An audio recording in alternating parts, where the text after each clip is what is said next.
Like, you turn on the news every day and you hear a number. Like, I hear, like, 14 wounded, 10 dead. I mean, all it is a number, and that's absolutely ridiculous. Just all they see is, 2 soldiers injured today, 3 soldiers injured, and they think, okay, he'll be all right, just injured. But they don't realize injured is, missing both his hands or both his legs or whatever. The #1 injury in Iraq is from bullets and bombs. The #2 injury is psychological. The #3 injury is endemic disease. A grenade was thrown in my vehicle. I grabbed it, try to throw it back out, and when I did that, it fell between my legs down on the floorboard. So when I reached down to grab it again, I had it in my right hand, and it detonated. It went off. It took my hand off. I got some shrapnel on my vest. My legs were shattered. My right leg was broken. My left leg was shattered. It was pretty much just like destroyed. And it kind of like it didn't hurt at all. Didn't hurt really at all. But it just confused me. I was just like, whoa, what just happened, We got in the country in April of 2003, and then I got injured in the end of April 2004. I couldn't see anything at all. I didn't have any eyesight for about 5 months. My right eye, they said possibly I have to have a cornea transplant. I see like 2,200 out of it right now. It's a Stryker infantry carrier vehicle designed to carry 9 combat troops with all the gear. When my unit got to Kuwait and they bring out our vehicles and they're nailing half-inch sheets of plywood to canvas doors, and that was kind of our hope for survival. He didn't have the proper body armor. He had a Vietnam-era flak jacket. He was going into the middle of a battle on the back of a trailer. I was in a Humvee. Unfortunately, I didn't have any doors on the Humvee, and IED went off, roadside bomb, and Humvee swerved, hit a guardrail, and I believe that's where my leg got caught. It's a left leg above the knee amputation. I walked for the first time today, which was very exciting.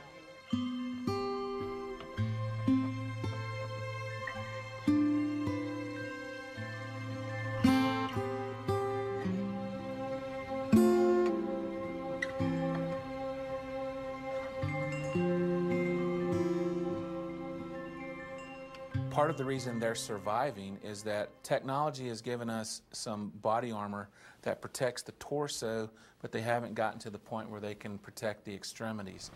And so guys that normally would have died in Vietnam are surviving, but with horrible injuries. None of us remember anything. I don't remember anything about the crash anyway. I had an epiphany, dream, whatever you want to call it. Boom, that's all any of us really remember. That's it. We're just flying along and boom. 18 people out of the 2 helicopters died. 4 of us made it out. He was told to pull the fucking trigger, Lucy, and then he shot that man, and then he shot the other man. He looked at the man, and he could see the fear, the terror in the man's eyes. And Jeff said, all of a sudden, he just wondered, was he there because he had to be there, like Jeff was? And then he just thought about him being... His family. He said he could see this boy's family, that he must have had a mother or a father or maybe a wife, children, whatever. I mean, just quick things that go through. I mean, I'm sure it was a very small space of time, but he said just the quick things that went through his head. And he told his sister that his gun was shaking as he was aiming it. He told me he was a murderer. He said, "Don't you understand your brother's a murderer?" I'm the mother of Corporal Jeffrey Michael Lucy. Yesterday would have been his 24th birthday. I say would have been because Jeff died on June 22nd at the age of 23. His dad and I have struggled every day since my husband found Jeff hanging by our garden hose in the basement. He chose to end his life after struggling with the demons of post-traumatic stress for several months after his return from Iraq. Some may say Jeff returned unharmed, but the young man that came home without obvious physical wounds was destroyed by the dark, hidden pain of the emotional cost of this war.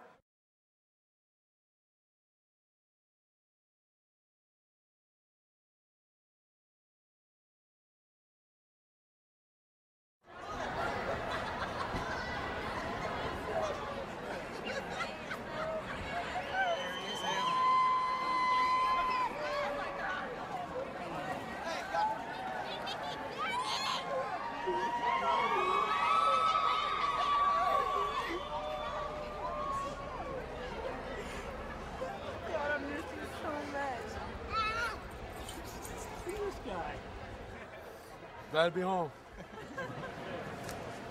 We got in a big room and we got these little PDA Palm Pilots and we had to fill out a survey saying, were we thinking of committing suicide? Were we thinking of killing anyone? Were we thinking of abusing our spouse?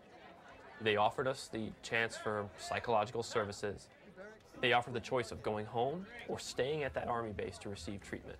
And after serving 1 year in Iraq, nobody will willingly choose to stay at an Army base for months after to be treated. As these vets come back, you're not going to know who they are. They kind of ghost into society. They might be the quiet kid in the back of a college class. They might be, you know, a kid that's cleaning up at McDonald's. It might be, you know, you don't know. You have no idea. It's not like we come back with a sign, you know, that says, hey, vet. There are some guys who just don't want to talk about it. My friends and my family were scared to even be with me. I would find myself outside, and the girlfriend that I did have, I was really aggressive and grabbed her by the arm and scared her almost to death, and she didn't want to have anything to do with me from then on. It was a mess. I was a mess when I came back. I have my days, you know, like there's times where I'm glad I'm alive, I'm glad I made it, and then there's times where I wish it would have killed me, because it's hard. I mean, not only just the fact that I lost my hand, and I have to deal with that every single morning when I wake up, but I can't run, I can't, you know, there's things I can't do. Like, my way of living just kind of like didn't exist for a while. It was just kind of like just going, like, kind of lost in a way. It's like Sammy, she told me last night, she was like, you know, I'd like to go dancing or something, but we can't, you know, it's just something that we can't do. I'd like to feel comfortable when I go out. Just the other day, this guy asked me, how did I lose my hand? And I told him I lost it in the war. And he said, what war? And I told him the war in Iraq. And he said, that's still going on? And I was just like, yeah, dude, it's still going on. When I went on convalescent leave for 30 days, I spent thousands of dollars on alcohol. You know, I tried to drink myself, you know, back to a reality, and it didn't work. And then one day I just woke up, and I was like, you know what, maybe I'm here for a reason.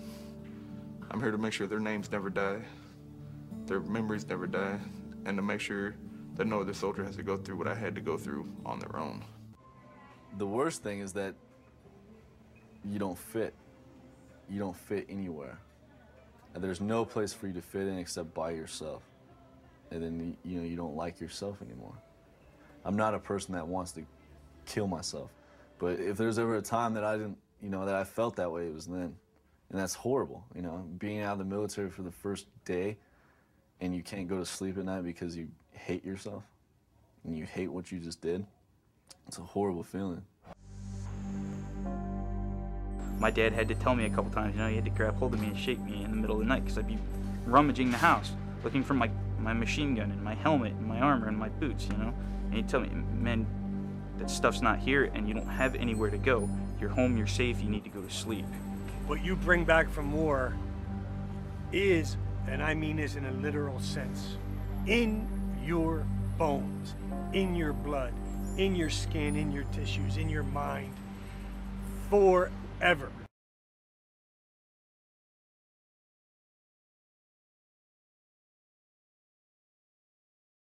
The military is trying a new policy right now in this war where rather than evacuating psychologically injured people, if they can treat them there in Iraq and keep them with their unit, they don't send them back.